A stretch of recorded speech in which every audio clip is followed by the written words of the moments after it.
ప్రభుత్వ వైఫల్యాన్ని కప్పిపుచ్చుకునేందుకే జోగి రమేష్ అరెస్ట్ అంటూ మండిపడ్డారు మాజీ ఎమ్మెల్యే మల్లాది విష్ణు.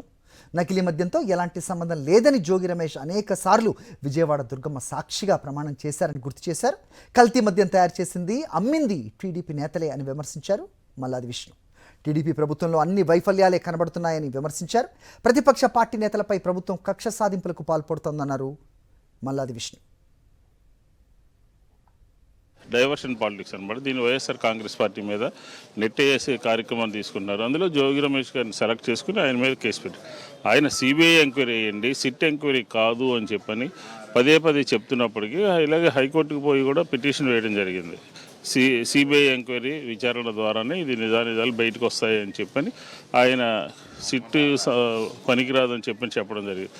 అయినప్పటికీ కూడా ఆగమేఘాల మీద అరెస్ట్ చేసి, అంటే అరెస్ట్ చేసినంత మాత్రాన వైఎస్ఆర్ కాంగ్రెస్ పార్టీకి సంబంధించినటువంటి ఈ వ్యవహారం పూర్తిగా వైఎస్ఆర్ కాంగ్రెస్ పార్టీకి నెట్టేటటువంటి ప్రయత్నం చేస్తూ ఉన్నారు. ఇది పూర్తిగా అవాస్తవం.